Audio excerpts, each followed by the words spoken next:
istimewa sikit, iaitu rempah serbaguna. Rempah ni memang saya duduk niaga lama dah, masuk kawan saya Ustaz Fadil Sa'ani Fazali.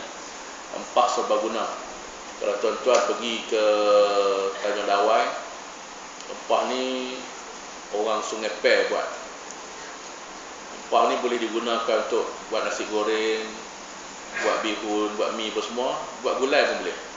Dan saya jual dah beratus terpawai di pejabat saya, antara yang paling laris lah. Sebab orang malas dan tak erti masak pun boleh masak. Saya tak erti masak pun tuan-tuan senang lah. Rempah ni tak payah tomes, tak payah apa, bawang semua ada lah. Tuan-tuan, kalau puan-puan tak ada, tuan-tuan pun boleh masak bagi makan anak. Bubuh ayam, bubuh rempah, bubuh ikan, lepas tu angkit nak. Tak payah buah santan. Kalau nak buah pun tak apa, tak payah buah santan, tak payah buah apa. Saya jamin. Sebab apa? Saya jual di pejabat saya tuan-tuan, semua kata sedap. Saya tak dengar rumutan kata tak sedap. Saya tak, tadi pun kemarin besar Ustaz kami nak sampai saya buat pi tadi habis semua di pejabat saya. Dia kata senang, bangun-bangun balik kerja, kalau suami nak makan gulai pun dia kata lempak hak tu kan. Jadi tuan-tuan, malam ni saya buat rempah dan juga inti ikan sumbat. Tuan-tuan membeli untuk membeli sambil menderma. Siapa yang beli itu adalah sumbangan kepada Dana International Muslim Indonesia. Tuan-tuan, kami ada program setiap bulan. InsyaAllah bulan 5 nanti program antara yang kami rancang Jaulah Mahabbah ke Tasik Banding. Lawatan ke kampung orang asli, kita nak buat khidmat rawatan kesihatan percuma, kita nak buat ceramah kesihatan bagi hamper makanan. Bila sudah kita buat di kampung Sepeneh, Batu Kurau, alhamdulillah kita terima pesakit lebih daripada 100 orang.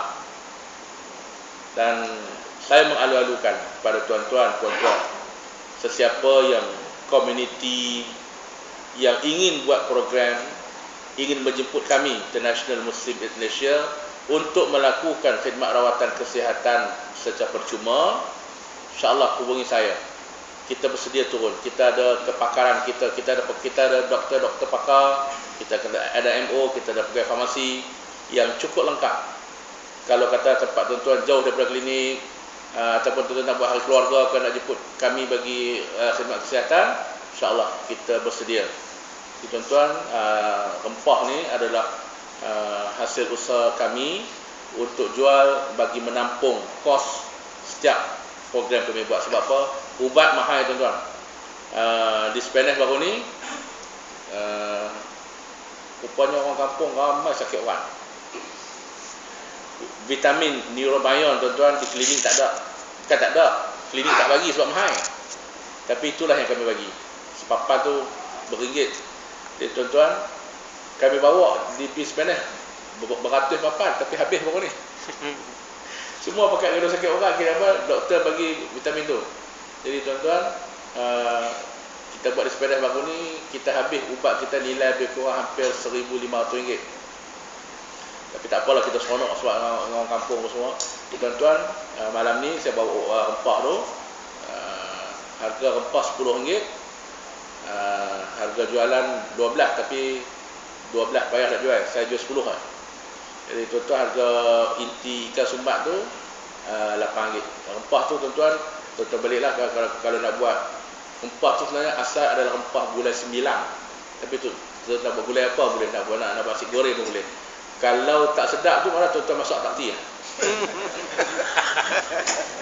Sebab saya tak erti masak pun masak orang rumah saya kena sedap lah.